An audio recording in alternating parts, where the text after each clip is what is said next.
Chapter 20. Be as courageous as you can. If none of us is prepared to die for freedom, then all of us will die under tyranny. Epilogue. History and Liberty. In Shakespeare's drama Hamlet, the hero is a virtuous man who is rightly shocked by the abrupt rise of an evil ruler. Haunted by visions, overcome by nightmares, lonely and estranged, he feels that he must reconstruct his sense of time. "The time is out of joint," says Hamlet, "O cursed spite, that ever I was born to set it right." Our time is certainly out of joint. We have forgotten history for one reason, and if we are not careful, we will neglect it for another. We will have to repair our own sense of time if we wish to renew our commitment to liberty. Until recently, we Americans had convinced ourselves that there was nothing in the future but more of the same. The seemingly distant traumas of fascism, Nazism, and communism seemed to be receding into irrelevance. We allowed ourselves to accept the politics of inevitability, the sense that history could move in only one direction, toward liberal democracy.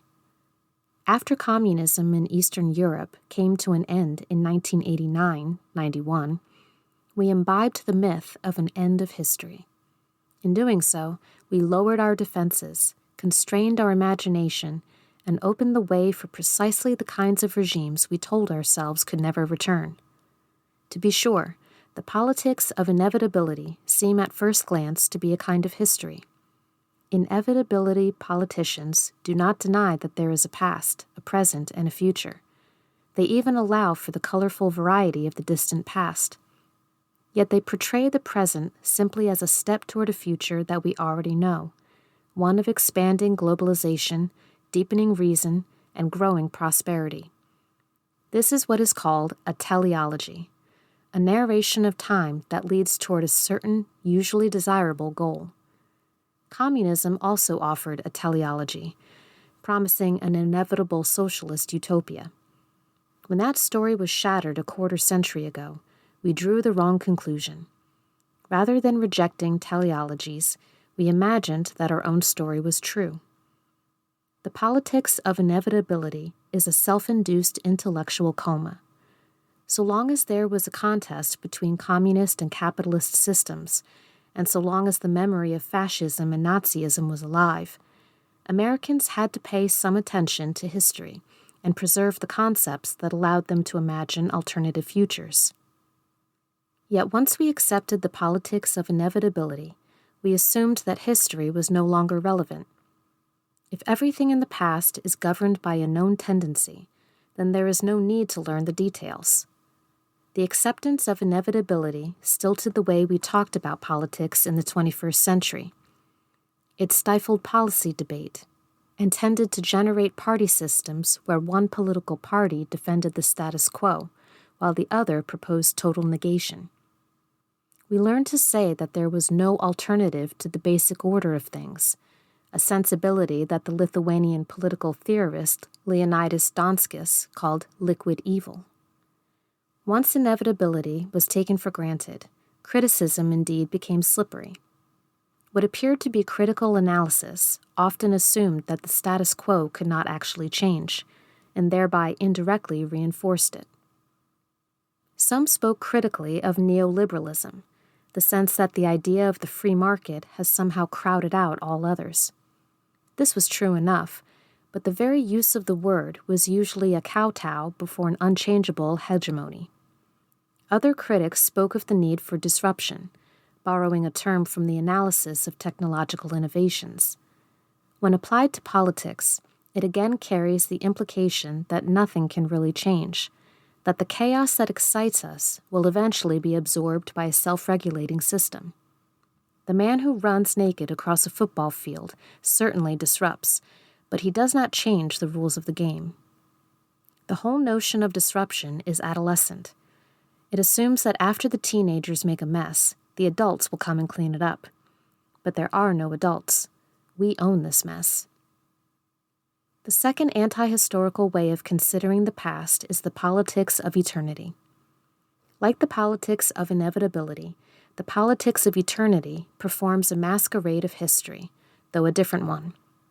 It is concerned with the past, but in a self-absorbed way, free of any real concern with facts.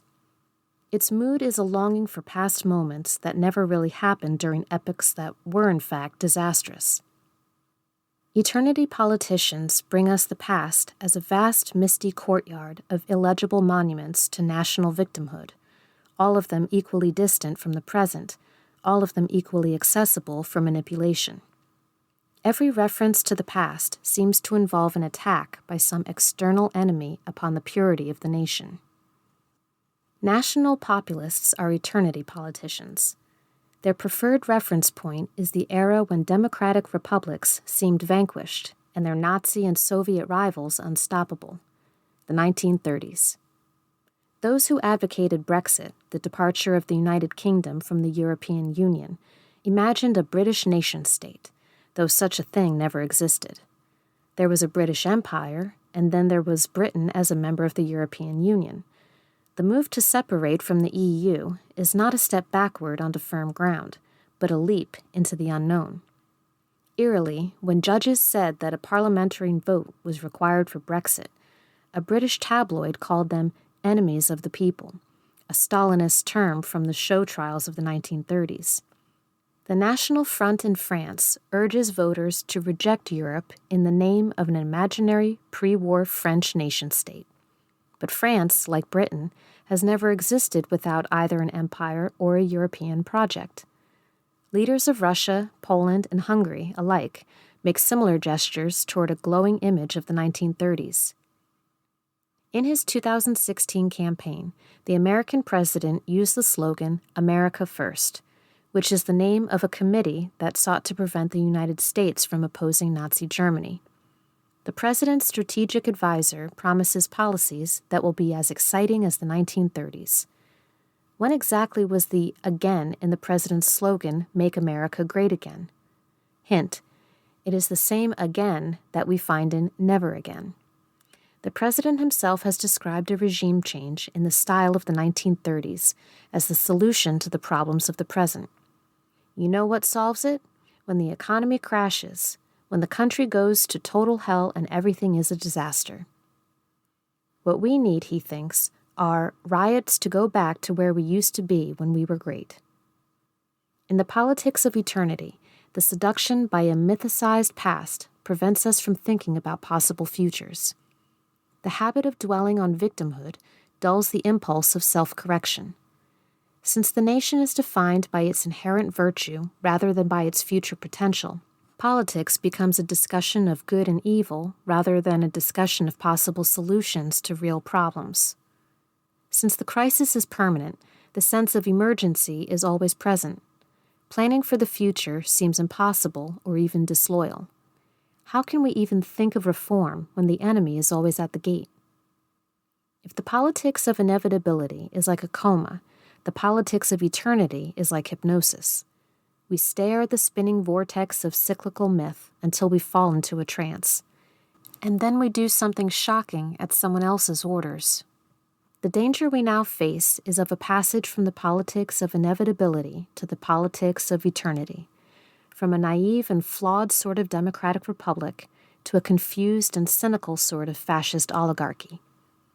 The politics of inevitability is terribly vulnerable to the kind of shock it has just received. When something shatters the myth, when our time falls out of joint, we scramble to find some other way to organize what we experience. The path of least resistance leads directly from inevitability to eternity. If you once believed that everything always turns out well in the end, you can be persuaded that nothing turns out well in the end. If you once did nothing because you thought progress is inevitable, then you can continue to do nothing because you think time moves in repeating cycles.